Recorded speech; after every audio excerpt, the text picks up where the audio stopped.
senior member of the medical fraternity, we are all not against for this rural service. Definitely the rural service has to be improved. But in what way the rural service has to be improved? See, in the whole of India, we say the rural service, we can say, we take the yardsticks like the infant mortality rate, maternal mortality rate, and the family planning, and the regular service.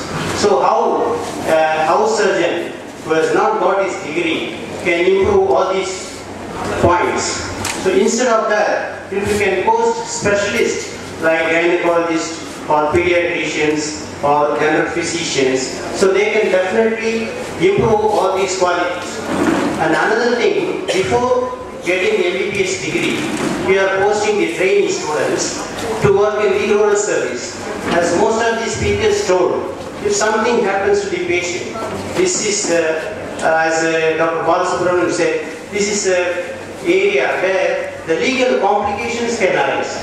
See, supposing if something happens to a child or a lady, the senior person who is working there may not come forward to protect the person who is giving the treatment.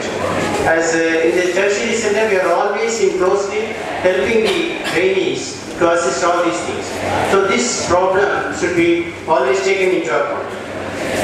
And instead of, see, our main aim is to improve the rural service. Instead of that, how can we improve that? See, you give the degree after 5.5 years, then you give them an option. See, after giving the MBBS degree, you give them an option, you give them some incentives, so that if you work in the rural area, you will be given salary, a decent salary. See, nowadays we know, even a person with MBBS degree, if he goes to a nursing home, he gets 20,000 salary. So a salary, a decent salary should be given, so that he can support the family, and also he can go for higher studies. See, our ultimate aim